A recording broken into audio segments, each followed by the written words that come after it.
Hello students, last video la meaning and definition of organizing பத்தி நம்ம discuss பண்ணோம். இன்னைக்கு நம்ம வீடியோல பாத்தீங்கன்னா steps in the process of organizing. ஒரு ஆர்கனைசிங் ப்ராசஸில் வந்து என்னென்ன ஸ்டெப்ஸ் எல்லாம் வந்து ஃபாலோ பண்ணணும் அப்படின்றது தான் இந்த வீடியோவில் நம்ம பார்க்க போகிறோம். இது வரைக்கும் நம்ம சேனலை சப்ஸ்கிரைப் பண்ணாதவங்க ப்ளீஸ் சப்ஸ்கிரைப் பண்ணுங்கள். பெல் ஐக்கானை கிளிக் பண்ணிவிட்டு ஆல் பட்டன் கிளிக் பண்ணிங்கன்னா நான் போடுற வீடியோஸோட நோட்டிஃபிகேஷன் உங்களுக்கு இமீடியட்டாக வரும். டிஸ்கிரிப்ஷன் பாக்ஸில் ப்ரீவியஸ் வீடியோஸ்னுடைய லிங்க் கொடுத்துருக்கேன். அதை கிளிக் பண்ணி பார்க்கும்போது இந்த சாப்டர் வந்து உங்களுக்கு தெளிவாக புரியும். Okay, steps in the process of organising. So organising அப்படின்றது வந்து பார்த்தீங்கன்னா அதில் வந்து டிஃப்ரெண்ட் டைப்ஸ் ஆஃப் ஸ்டெப்ஸை வந்து ஃபாலோ பண்ணி தான் வந்து ஒரு ஆர்கனைசேஷனுடைய கோலை வந்து அவங்களால ரீச் பண்ண முடியும். அப்படிப்பட்ட ஸ்டெப்ஸ் வந்து ஃபஸ்ட்டு வந்து பார்த்தீங்கன்னா identification and division of work. ஓகேவா, identification and division of work. ஐடென்டிஃபிகேஷன்னா என்ன அப்படின்னு பார்த்தீங்கன்னா, இப்போ வந்து ஒரு கோலை ரீச் பண்ணுறதுக்கு ஃபஸ்ட்டு ப்ராசஸான பிளானிங் எல்லாமே போட்டுருவாங்க. ஸோ பிளானிங் போட்டதுக்கப்புறம் வந்து அந்த பிளானிங்கை வந்து ஆக்ஷனாக வந்து இம்ப்ளிமெண்ட் பண்ணுறது தான் ஆர்கனைசிங் அப்படின்றத பார்த்தோம். இந்த ஐடென்டிஃபிகேஷன் அப்படின்றது வந்து பார்த்திங்கன்னா listing all the tasks to achieve desired outcome. அதாவது என்னென்ன டாஸ்க்கு வந்து நம்ம வந்து ரீச் பண்ணணும், ஆர்கனைசேஷனுடைய கோலை நம்ம அச்சீவ் பண்ணணும்னா என்னென்ன டாஸ்க்கு வந்து நம்ம வந்து ரீச் பண்ணணும் அப்படின்றத ஃபஸ்ட்டு வந்து ஐடென்டிஃபை பண்ணணும். அதாவது ப்ராடக்டை ப்ரொடியூஸ் பண்ணுறது, அது எப்படி நம்ம டெலிவர் பண்ண போகிறோம், இந்த ப்ராஜெக்டை வந்து எந்த டைமுக்குள்ளே நம்ம கம்ப்ளீட் பண்ண போகிறோம், எவ்வளோ ஒர்க்கர்ஸ் அதுக்கு தேவைப்படுவாங்க, எவ்வளோ ரிசோர்ஸஸ் வந்து அதுக்கு தேவைப்படும், எவ்வளோ டைம் பீரியட் வந்து தேவைப்படும் அப்படின்ற எல்லா டாஸ்கையுமே நம்ம ஃபஸ்ட்டு என்ன பண்ணுவோம், லிஸ்ட் அவுட் பண்ணுவோம். ஓகேவா, and identify which task rely on other and the order in which they must be performed. So இப்போது என்ன டாஸ்க் நம்ம வந்து ஒவ்வொருத்தருக்கும் நம்ம கொடுக்க போகிறோம் அண்ட் அதை வந்து என்ன ஆர்டரில் நம்ம வந்து அதை பர்ஃபார்ம் பண்ண போகிறோம். ஓகேவா, ஸோ அது இப்போ வந்து ஒரு சாஃப்ட்வேர் டெவலப்மெண்ட்டுன்னு வச்சுக்கோங்க.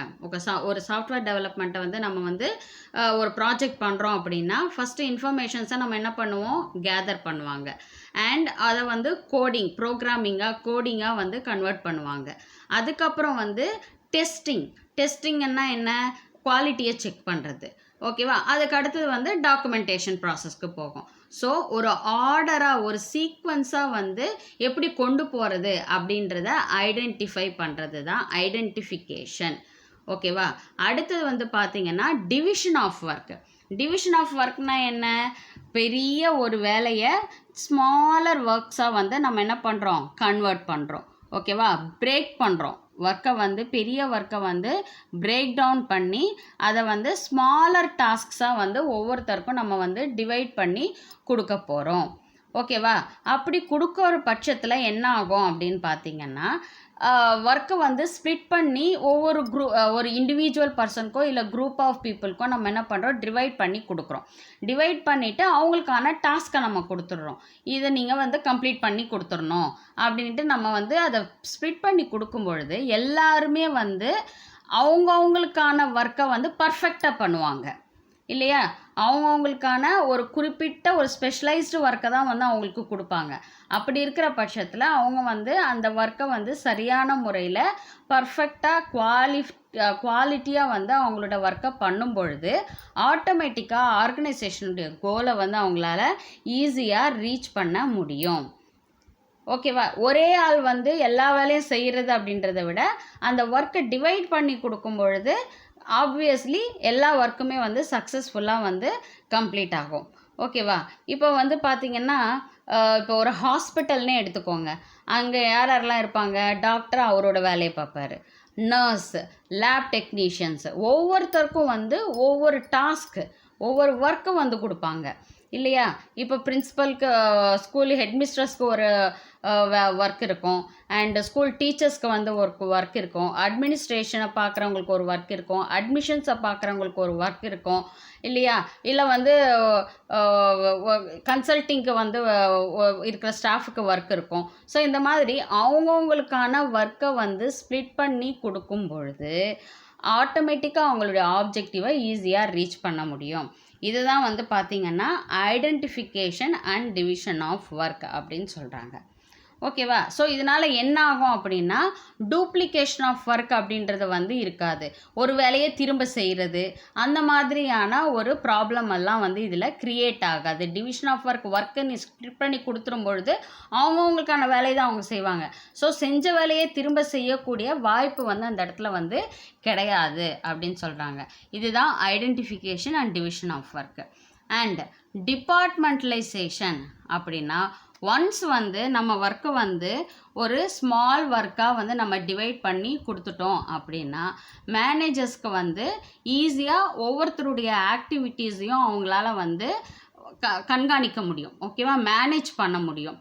ஸோ ஓகேவா? அப்போது அவங்க எல்லாருமே வந்து ஒரு பர்டிகுலர் கோல்க்காக எல்லாருமே அவங்கவுங்க ஒர்க்கை வந்து சரியான முறையில் வந்து அவங்க பண்ணுவாங்க. So such sets facilitate specialization. அவங்கவுங்களுக்கான ஒரு ஸ்பெஷலைசேஷன் வந்து க்ரியேட் ஆகும். இப்போது ஒரு மேனுஃபேக்சரிங் கம்பெனி சாரி அப்படின்னா அங்கே வந்து டிஃப்ரெண்ட் டிபார்ட்மெண்ட்ஸ் இருக்கும். ஓகேவா? ஸோ நான் ஆல்ரெடி சொல்லியிருக்கேன், பர்ச்சேஸ் டிபார்ட்மெண்ட் இருக்கும், சேல்ஸ் டிபார்ட்மெண்ட் இருக்கும், மார்க்கெட்டிங் டிபார்ட்மெண்ட் இருக்கும், ஃபினான்ஸ் டிபார்ட்மெண்ட் இருக்கும், ப்ரொடக்ஷன் டிபார்ட்மெண்ட் இருக்கும் இல்லையா? ஸோ இந்த மாதிரி டிஃப்ரெண்ட் டிபார்ட்மெண்ட்ஸ் வந்து இருப்பாங்க. ஒவ்வொரு டிபார்ட்மெண்ட்டும் பார்த்தீங்கன்னா அவங்கவுங்களுக்கான ஒர்க்கை மட்டும்தான் அவங்க பார்ப்பாங்க. ஃபினான்ஸ்னா ஃபினான்ஸ் ஒர்க்கை மட்டும்தான் பார்ப்பாங்க. பர்ச்சேஸ் டிபார்ட்மெண்ட்டுன்னா ரா மெட்டீரியல்ஸில் எவ்வளோ ப்ரைஸ் கோட் பண்ணி நம்ம வாங்கணும் அப்படின்ற அந்த ஒர்க்கை மட்டும் அவங்க பார்ப்பாங்க. சேல்ஸ் டிபார்ட்மெண்ட்டுன்னா எப்படி வந்து ப்ராடக்டை ப்ரமோட் பண்ணி நம்ம சேல் பண்ணணும். மார்க்கெட்டிங்னா மார்க்கெட்டில் என்ன மாதிரி டிமாண்ட்ஸ் இருக்குது அந்த மாதிரியான ரிசர்ச் எல்லாம் பண்ணி அதற்கான வேலையை அவங்க செய்வாங்க. ஸோ அவங்கவுங்களுக்கான வேலையை வந்து டிபார்ட்மெண்ட் வைஸ் வந்து எப்படி பண்ணிடுவாங்க, ஸ்ப்ளிட் பண்ணி கொடுக்குற பட்சத்தில் எல்லாருமே வந்து எதுக்காக ஒர்க் பண்ணுறாங்க, ஒரு ஆர்கனைசேஷனுடைய ஆப்ஜெக்டிவை ரீச் பண்ணுறதுக்கு.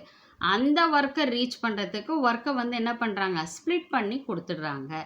ஸோ அவங்கவுங்களுக்கான ஸ்பெஷலைசேஷன் இருக்குது இல்லையா?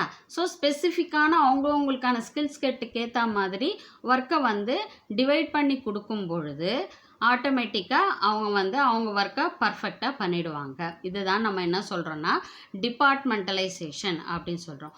ஸோ இவங்கெல்லாம் திஸ் குரூப்பிங் ப்ராசஸ் தான். இந்த மாதிரி டிஃப்ரெண்ட் டிபார்ட்மெண்ட்ஸாக வந்து க்ரியேட் பண்ணிவிட்டு அவங்க எல்லாமே குரூப்பாக ஒன்றாக இணைந்து செயல்படுறது தான் டிபார்ட்மெண்டலைசேஷன் அப்படின்னு சொல்லிட்டு நம்ம சொல்கிறோம்.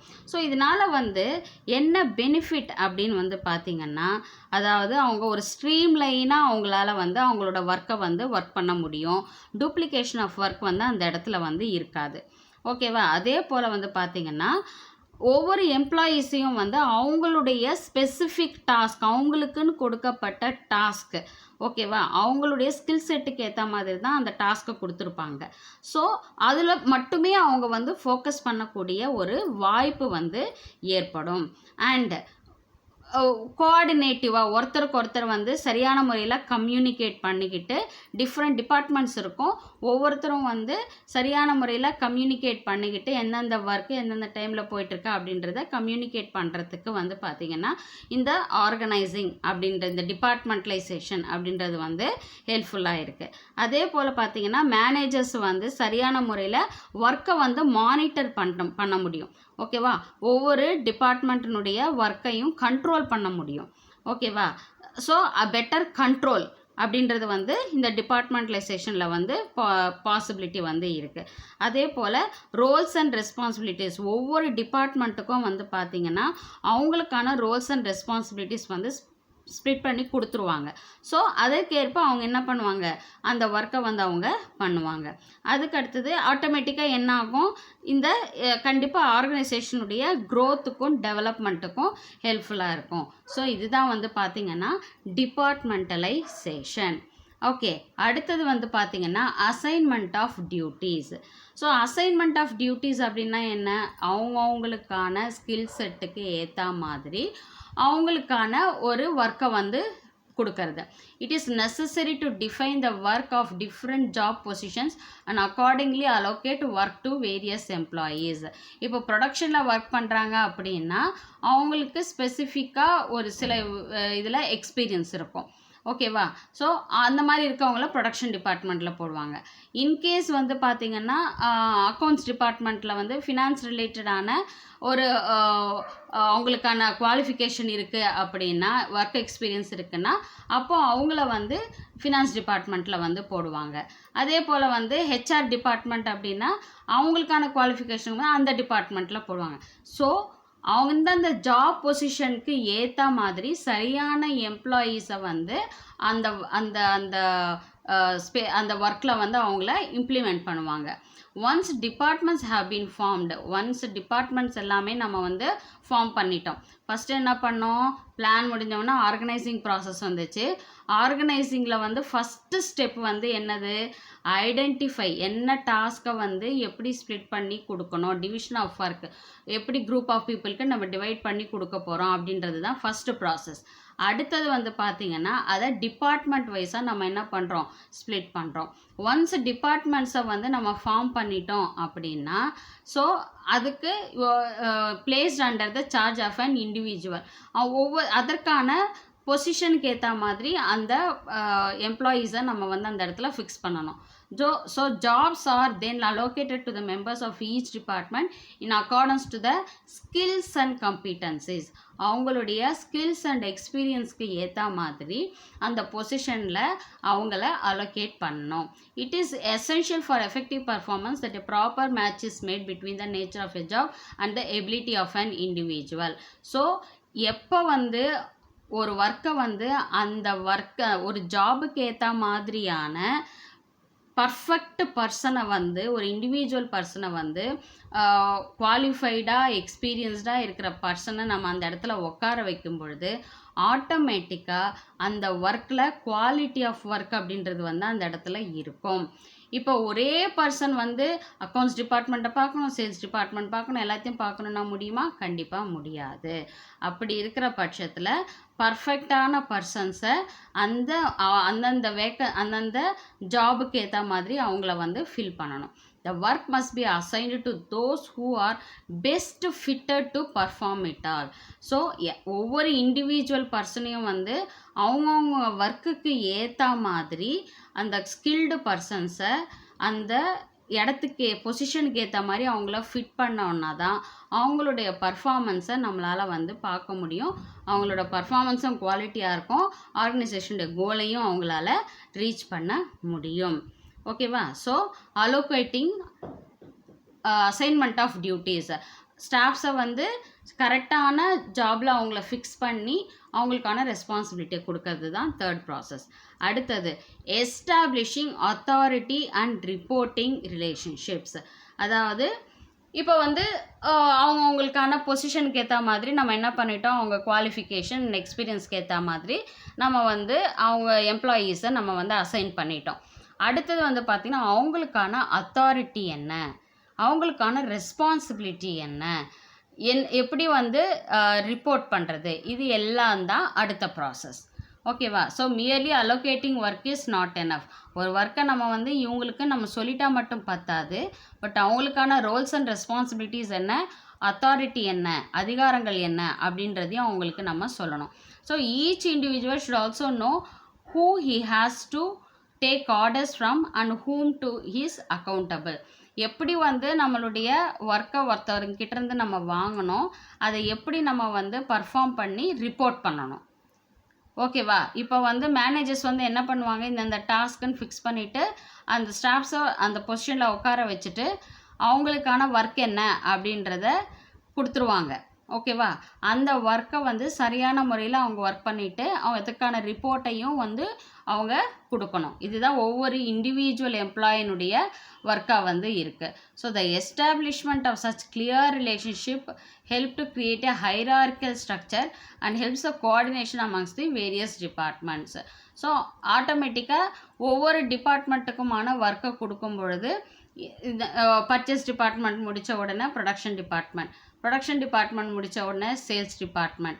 ஸோ இந்த மாதிரி அடுத்தடுத்த டிபார்ட்மெண்ட்டு ஒருத்தருக்கு ஒருத்தர் வந்து சரியான முறையில் கம்யூனிகேட் பண்ணிக்கிட்டு அந்தந்த ஹைரார்க்கியல் லெவலுக்கு ஏற்ற மாதிரி அவங்களுடைய ஆர்டர்ஸ், அவங்களுடைய வேலையை வந்து அவங்க ரிசீவ் பண்ணி அதை சரியான முறையில் கம்ப்ளீட் பண்ணிவிட்டு அதை வந்து சரியான பர்சனுக்கு ரிப்போர்ட் பண்ணணும். ஓகேவா? இதுதான் வந்து பார்த்திங்கன்னா அடுத்த ப்ராசஸாக வந்து சொல்லப்படுது. So identification and division of work first step. அடுத்தது டிபார்ட்மெண்ட்ஸை பிரிக்கிறது. அடுத்தது allocation of duties, okay, assignment of duties. And the last step வந்து establishing authority and reporting relationships. So இதில் ஏதாவது உங்களுக்கு டவுட்ஸ் இருந்துச்சுன்னா கமெண்ட் செக்ஷனில் கமெண்ட் பண்ணுங்கள். உங்கள் டவுட்ஸை நான் கிளாரிஃபை பண்ணுறேன். ஸோ நெக்ஸ்ட் வீடியோவில் பார்க்கலாம். தேங்க்யூ.